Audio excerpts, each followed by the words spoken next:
Hello everybody, this is DeanoGTO, and today you join me for my first gameplay of the M4 A1 Revelries. I actually forgot its name there for a second because I recorded this once before, but I rambled on for far too long at the end, and I didn't feel like I left myself any good point to really kind of end it off, so I just kind of decided, nah, fuck it, re-record it.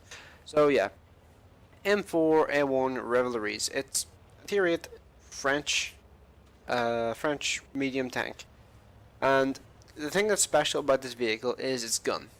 It has a 390 alpha damage gun with, I believe, either 0.34 to 0.36 accuracy. It's somewhere in that region. It got buffed significantly, I believe. I can't remember exactly. I will update that there at the end whenever I'm going over the stats to make sure. I haven't got time to actually check right now because I really need to get this uploaded sometime soon. So yeah, the main party piece for this gun is, or for this machine, is the 390 alpha damage 105mm gun that fires APCR standard, heat shells, premium rounds, and it has okay HE rounds. It's yeah, okay, and it's also decently mobile. It's the Sherman. It's the tier 5 Sherman hull, so don't expect to bounce anything. And here comes my first victim. And yep, 350 damage. That's a low roll for this gun.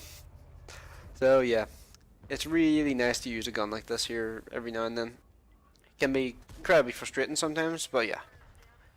385 damage to the SU-152. SU-152 incredibly dangerous to me because, well, I have no armor and that's a 152mm dart gun more than likely. So yeah, I don't want to get hit by that. And yeah, that 1375. I'm not sure if I'm spotted or not right now, but he kind of waits a very long time to do anything about me there, and yeah, exactly the average roll. Holy crap. Yeah, and he just kind of sits there and does nothing. Something else critical must have been damaged on him at some point, like, because he just kind of sat there and did nothing. And yeah, all these guys are on low health, except the M4 is on, well, yeah, that's still kind of low health. And at this point I just said, fuck it. There's one T-44 holding up 4 or 5 tanks, so I'm just like, fuck it, go for it. Stick shot in his ass, and going past, 408 damage, yeah, high rolled. Let's see, he's left on 1 health. I was thinking, crap, I'm going to have to finish him off, aren't I? And lucky enough for me, T-32 finishes him off. Let's see, what's the health of the T-32? Oops. He's on full health. How the heck is he on full? I don't know, whatever. I was about to say I'll rewind that, but I don't have time for that shit. Let's see. SU-152 is killed by the Super Pershing, which is nice. And I believe at one point we were down 1 kill to 5 kills. So yeah, we have made a pretty significant comeback, although I reckon that's because all of our tanks on this flank, as far as I'm aware, survived, and all their tanks on the other flank survived. So yeah, it kind of evened out, because I think we sent the even number of vehicles to each flank. And you may notice the Scorpion G is kind of just AFK at the 2 area, and he was sitting there for so long. I'm not sure if he was AFK or not, but he just kind of sat there, and he kind of like hovered around the 2 spawn and didn't do anything for a long time. So, but now he's coming up the hill, and he's actually going to get involved in the game. And yeah, let's take a shot into the Charioteer, because Charioteer, extremely dangerous vehicle. I don't want to get hit by that if I can possibly help it. That thing gets the option of a 390 alpha L7 gun, which is basically the same as the Centurion's gun. And yeah, just push out in the SU-100 as well. That's still a dangerous little bastard of tank as well. He has the same alpha as me, as I said. Like, this thing is 390 alpha, SU-100 also has 390 alpha. This artillery, I'm not sure what his plan was, but yeah. Just kill him off. It's an artillery needed dead. If you possibly can, you should probably kill the artillery. So yeah, I got shot in the back of the turret by the T-34-100, and he's going to be really annoying for the next minute or so. And our RNG decides, nope, screw you, right there, and just kind of says, nope, don't want to have you hitting that shot. But then RNG instantly repays me by having the T-26E4 miss, or well, not miss, but bounce off my track. So yeah, that shot was extremely lucky. It looked like it actually hit his side armor, but it didn't. Screw it, it'll do alright. Next target is going to be the Super Pershing, because he is on, I believe, like 500 health, and it'd be good to have him dead sooner rather than later. The Scorpion G sticks a huge shot into him. I'm going to aim at the little peephole thing, as in its rad shield armor. So yeah, and the T-34-100 kind of stuck between a rock and a hard place, literally. He's got rock right behind him.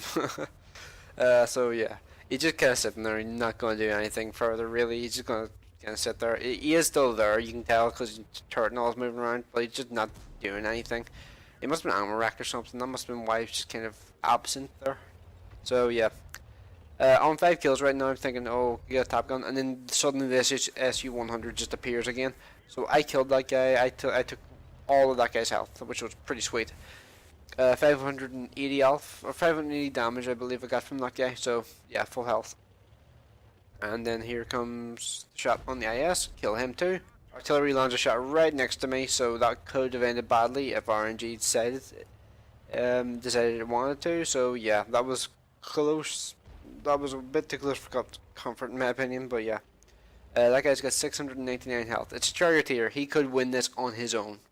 You might think I'm exaggerating a bit by saying that, but look at this. T-32's on like no health. Hellcat's on like no health. Scorpion G's on like no health. It's only me and the Ferdinand that can really take a hit from him. So yeah, if I can possibly help it, I want to put a shot into him as soon as possible. And at this point, I was actually thinking he's going to pop up there next. And whenever he was driving around past T-34-100 up the hill, my immediate thought was a duck in behind. Actually, I should just pause the video here for a second. My immediate thought was a duck in behind this rock here, which is what I did. And when he poked out here, I kind of hid from him just so I wouldn't get shot in the face. Because I think I'm the one he's mainly focusing on. Because well, I have 7 kills, so we must think I'm a target worth trying to kill. So yeah. And as soon as he fell back and saw him moving in this direction, my immediate thought was he's gonna pop out there. So I moved for this rock immediately. And now I'm getting a bit ballsy. I'm gonna think. I just thought to myself, I can take a hit from him. I'm gonna try and get the kill. And go for the is it radley-walters or pools? I think it's radley-walters for 8 kills. So yeah. And I'm going to hang around here and I'm going to get shot in the face for 450 alpha. That could have ended badly if he'd rolled just a bit higher. I think that gun can actually roll up to like 490, 400, 500 damage or something like that. Oh no, it couldn't. No, wait. I think the highest that gun actually can roll up to maybe 475 or something close to that, because it's 25% RNG, and a 400 alpha gun can roll up as far as 5. Can roll up as far as 500 and can roll as low as 300. So yeah, 390 alpha gun couldn't possibly roll 500. I don't think. I couldn't be bothered checking that. Honestly, I couldn't be bothered loading up all the tanks to check that again. So yeah, I could try and do the calculation on my phone, but I'm really tired. I want to go to bed soon. So yeah, I had this game like maybe 20 minutes ago when I was just thinking, I'll play a couple of games. All of them were terrible. Like for 3 games in a row, I got nuked by artillery from full health, and I was just like, fuck me. I was so mad, and I was just, yeah, I was just like, nope. This time of night, nope. Fuck it. Throw in the towel. Fuck it. I'm just kind of getting really pissed off, and I'm going to want to stop playing the game for a while. But yeah, GW Panther kills the Lorraine 15551, who was the last remaining enemy tank on their team. And yeah, so that was a pretty damn decent game, and you may have seen it in the chat there. I did say I got 4300 damage, 1357 spotting damage, and yeah, 8 kills. 8 kills, always really damn nice to get, and yeah, 4300 damage in tier 8, considering this thing only has 1400 health. Typically the way I gauge if I've done well in a game is if I've done more than my health and damage. Well, there are certain exceptions to that, like with the mouse, pre 9.17.1, which is the next patch that should come out relatively soon. My goal for the mouse was always to do at least half my hit points and damage, because the mouse is so slow when it's alpha. Or not as alpha, its gun was so slow in terms of reload, and the aiming time was horrific. And yeah, my goal was always to get like maybe half, 2/3 of my health if I was having a good game. Because most other tier 10 heavies, except for the IS4, the E100, and the Type 5, all have like 2,500 and less health. So yeah, 2,000 was typically my goal in the mouse. But yeah, let's get off topic. I did triple my own HP and damage in the M4 Rev. So yeah, pretty damn decent tank these days, considering all the buffs it got. And if you don't know the buffs it got, it went from 7 degrees of gun depression to 10 degrees of gun depression. The 105mm, I believe, got better stabilization. The engine was improved, a whole new engine, I believe, and it got better mobility overall because of that. And I think they did a couple of other little changes too. Mainly the soft stats, just like increase the usability of the gun. And trust me, it really needed that because from what I saw of these things, well, actually, I said from what I saw of these things before the buff, I didn't see these things at all before the buff. I saw maybe one every 100 or 200 games. So yeah, these things gotten considerably more popular since people started making videos on it after the buff because the buff was substantial. And one thing I should mention, because this is a tier 8 premium, I believe this thing does meet tier 10s, so be aware of that. It's not like the super brushing where you will never meet tier 10s. This thing can actually meet tier 10s and it will get fucked over by them pretty hard. So yeah, be aware of that. It's a good tank in tier 8 games. It's okay in tier 9 games, but like every other tier 8 in the game other than the IS-3, you can struggle a bit in tier 10 games because you don't really have too much you can really do versus certain tier 10s like the E5 pre 9.17.1 was practically impossible to deal with in a tier 8. Anything other than T34 couldn't kill a T125. It just wasn't possible. So yeah, I believe that's everything I want to talk about here now. So on to the post game stats. Okay, so as you can see, this was an ace tanker, high caliber, tank sniper, and tap gun, and most importantly, the radley-walters. It's definitely been a while since the last got a radley-walters, and I was pretty proud to get this one because it was in my opinion, I think I did pretty well in this game in terms of the way I played, the way I positioned myself, and Karelia weirdly, even though it's a map I don't typically associate with with me liking it very much. Typically, I do seem to do pretty decently well on the assault mode of it.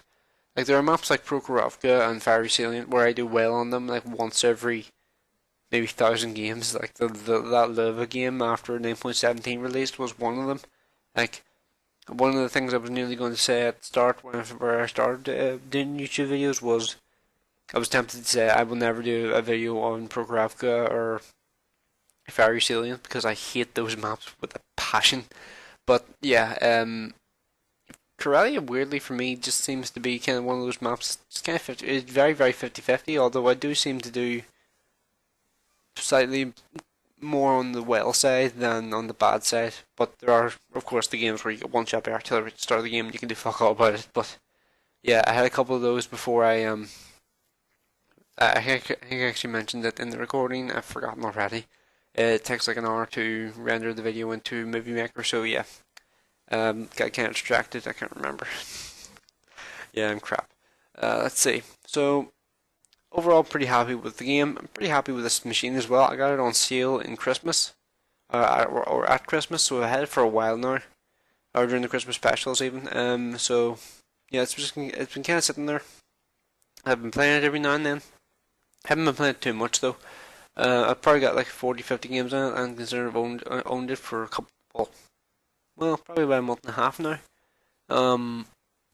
Yeah, I should probably play it a bit more and try and get some more experience in it, try and get a better feel for how it plays in tier 10 games and things like that. So yeah, I can't recommend this thing yet, but in tier 8 games, this thing here has some serious damage potential, and the amount of damage this thing can kick out in a very short period of time. Well, not really a short period of time, but over like an extended period of time is incredible. And the gun handling doesn't seem too bad to me, if I'm totally honest. So yeah, if you're interested in seeing more of this kind of content, if you want to see the updates on my opinions of this vehicle as time goes on, which will inevitably come out in sometime in the future, well, probably not in the near future because well, I'm very inconsistent with the way I do things. So yeah, typically 3 days a week in terms of videos, and yeah. Thanks for watching. I will see you in the next one.